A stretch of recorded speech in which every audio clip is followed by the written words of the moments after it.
الشیطان الرجیم بفضل بسم اللہ الرحمن الرحیم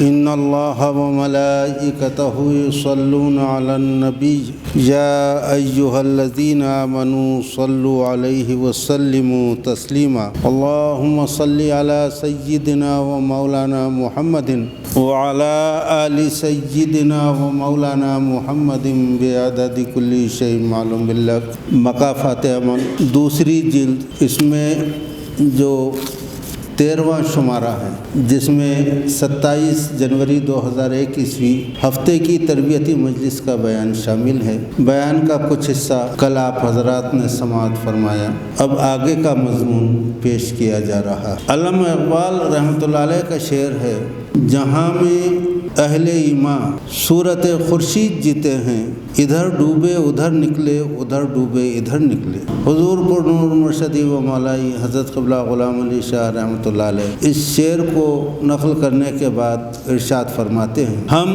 الحمدللہ اہل اللہ کا دامن تھامنے والوں میں سے ہیں، اہل ایمان کا دامن تھامنے والوں میں سے ہیں، بھلے ہی ہم اپنے آپ کو ایماندار نہ کہیں، اپنے آپ کو بے ایمان دیکھتے رہیں، مگر دامن تو صاحب ایمان کا تھاما ہے۔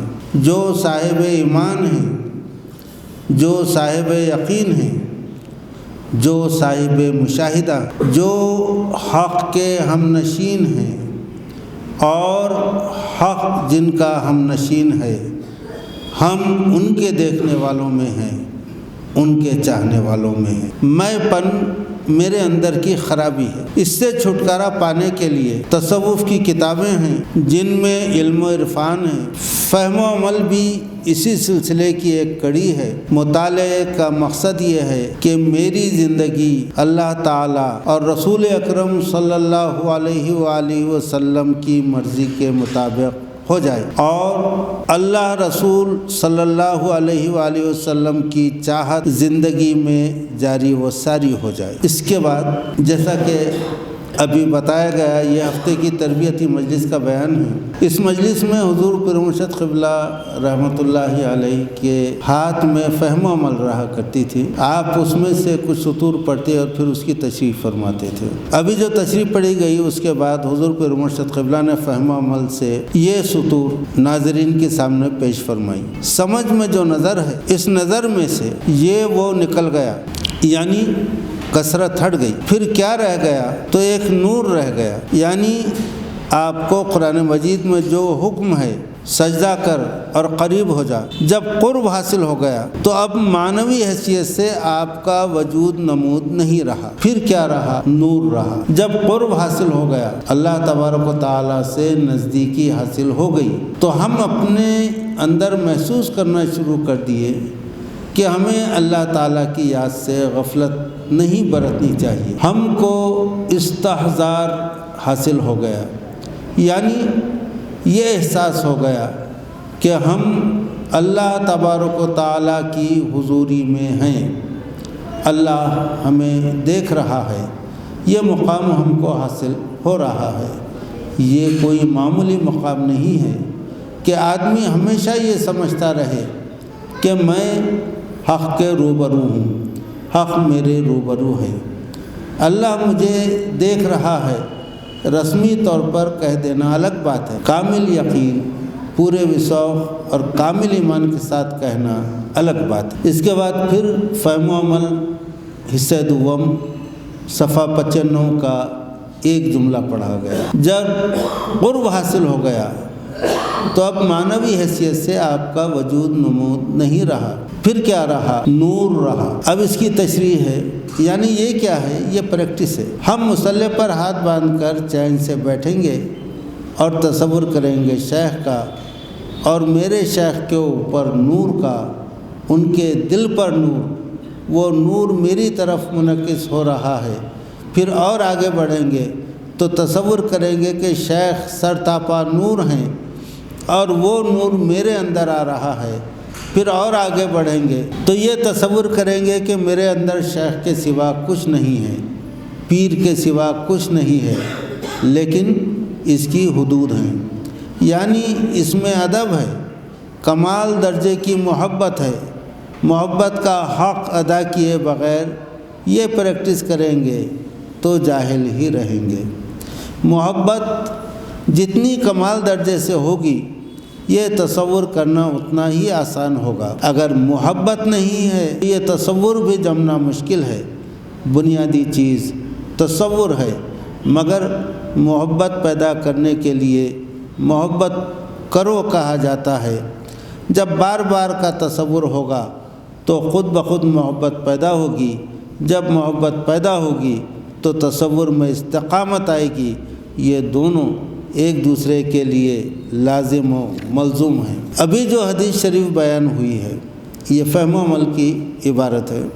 ابھی جو حدیث شریف بیان ہوئی ہے المؤمن ینظر بنور اللہ، اس سے ہماری نظر پاک ہو گئی، یعنی حدیث نور سے ہماری نظر نورانی بن گئی، اور جو پرانا خیال تھا وہ ذہن سے نکل گیا، اور اتنا یقین ہو گیا کہ جو کچھ ہے تو نور ہے، اور نور ہی میں یہ سب کچھ ظاہر ہو رہا ہے۔ یہ معنوی سجدہ ہے، کیونکہ اس کا یہ نتیجہ نکلا کہ ہم قریب ہو گئے۔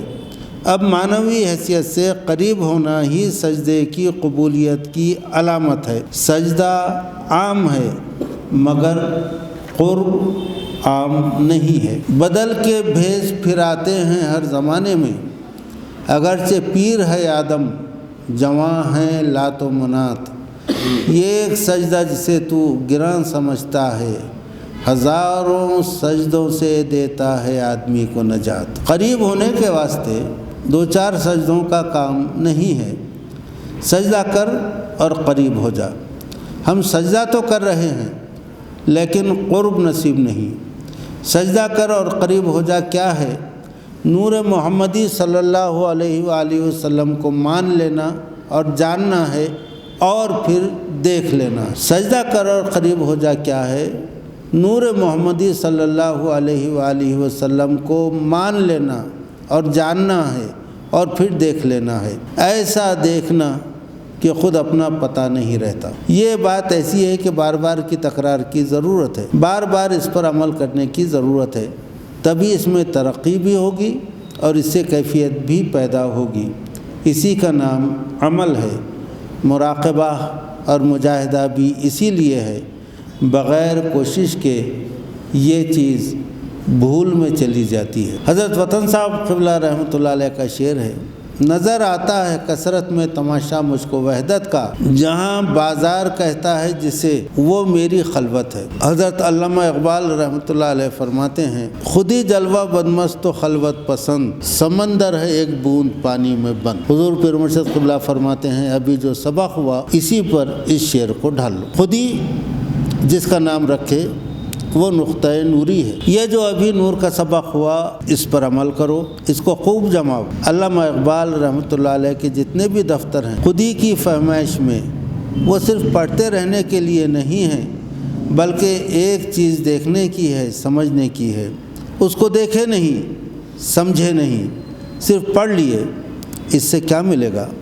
چاہے ہم اس کو کتنا ہی دہراتے رہیں، لیکن اس پر عمل نہیں کیے تو وہ ہمارا نہیں بن سکتا۔ ایک آیہ نحنوں کو نہ تحقیق کیا شیخ، کس منہ سے یہ کہتا ہے کہ قرآن پڑھا ہوں۔ حضرت وطن رحمۃ اللہ علیہ قرآن مجید پڑھے، اس کی تفسیریں بھی کی، لیکن وَنَحْنُ أَقْرَبُ إِلَيْهِ مِنْ حَبْلِ الْوَرِيدِ، یعنی اور ہم اس کی شہرک سے بھی زیادہ اس کے قریب ہیں، کو نہیں سمجھے۔ ابھی جو نور کا ذکر ہوا اسی سے یہ آیت سمجھ میں آ سکتی ہے۔ وَفِي أَنفُسِكُمْ أَفَلَا تُبْصِرُونَ، اور وہ تمہاری جان میں ہے، کیا تم نہیں دیکھتے؟ وَهُوَ مَعَكُمْ أَيْنَمَا كُنْتُمْ، وہ اللہ تمہارے ساتھ ہوتا ہے تم جہاں کہیں بھی ہو۔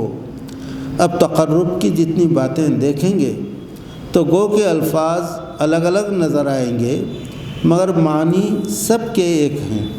یہ جو نور کا سبق ہوا یہ کوئی معمولی چیز نہیں ہے، لیکن عمل نہیں کیے تو ہم محروم رہیں گے۔ اس سبق پر مضبوطی سے عمل نہیں کریں گے اور اس کی قیمت کو حقیر سمجھیں گے، تو جس طرح ہماری پچھلی عمر غفلت میں گزر گئی، آگے بھی غفلت ہی میں گزرے گی۔ جس نے عمل کیا اس کے واسطے سب کچھ ہے۔ عمل سے مطلب یہ ہے کہ ہم اس بات کو اچھی طرح سمجھیں اور اس بات کی ہمارے پاس اہمیت ہو، بار بار ہمارے ذہن میں اس کی تکرار ہو، کیونکہ یہ میرے لیے نجات کی بات ہے۔ حضرت وطن صاحب قبلہ رحمۃ اللہ علیہ فرماتے ہیں، بنا کر کفر کو آئینہ صورت دیکھ ایمان کی، صنم کی شکل میں جلوہ کنا اللہ ہی اللہ ہے۔ کفر میں ایمان کی شکل نظر آنا، اس کو ہم یوں سمجھیں گے۔ یہ گفتگو غور سے پڑھیں، اس لیے کہ یہ سبق بار بار نہیں دہرایا گیا ہے۔ جس مجلس میں حضور پیر مرشد قبلہ فہم و عمل کی ان سطور کی فہمائش فرما رہے تھے، اس وقت آپ نے ایک جملہ ارشاد فرمایا کہ اب جو گفتگو آ رہی ہے اس کو غور سے پڑھیں، اس کو غور سے سنیں، بار بار پڑھیں، کیونکہ یہ فہم و عمل میں دوسری جگہ کہیں بھی ریپیٹ نہیں ہوا ہے۔ وہ سبق یہ ہے، ایک مورتی ہے، ایک بے صورتی ہے۔ مورتی بت کو کہتے ہیں اور بے صورتی اللہ ہے۔ وہاں اشارے کو گزر نہیں ہے، اس کا نام غیب رکھے، اور مورتی بولے تو شہود۔ شہود یعنی مورتی کا وجود نمود کہاں سے ہے؟ بے صورتی سے ہے۔ حضرت مولانا جلال الدین رومی رحمۃ اللہ علیہ فرماتے ہیں، صورت از بے صورتی آمد بروں، باز شد انا الیہ راجعون، یعنی صورت کا ظہور بے صورتی سے ہے، پھر یہ صورت اسی بے صورتی کی طرف لوٹ گئی کہ ہم اسی کی طرف لوٹنے والے ہیں۔ جتنی بھی صورتیں آ رہی ہیں وہ سب بے صورتی سے آ رہی ہیں۔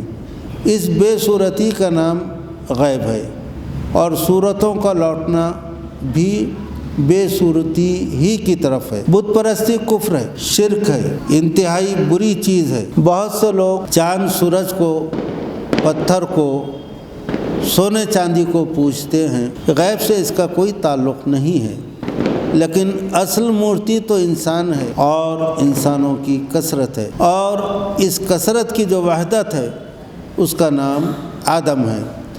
صورت کا ارتقاء آدم پر مکمل ہو گیا۔ اب یہ ایسی بہترین صورت بنا دی گئی ہے کہ اس میں کسی اضافے کی گنجائش ہے نہ کمی کی۔ مکمل دراصل اسی کو کہتے ہیں کہ اگر اس میں سے کوئی چیز گھٹا دی جائے تو وہ ناقص ہو جاتی ہے، اور اگر بڑھا دی جائے تو بھی ناقص ہو جاتی ہے۔ آدم کی جو صورت ہے وہ ایسی ہے کہ اس میں کسی چیز کا نہ تو اضافہ ممکن ہے اور نہ کمی۔ اگر اضافہ کریں گے تو انسانی شکل ڈراؤنی اور بدزیب ہو جائے گی، اور کمی کریں گے تو بھی بگڑ جائے گی۔ لقد خلقنا الانسان فی احسن تقویم، اللہ تعالیٰ فرماتے ہیں کہ ہم نے انسان کی بہترین تخلیق کی ہے۔ آج کی گفتگو یہیں ختم ہوتی ہے۔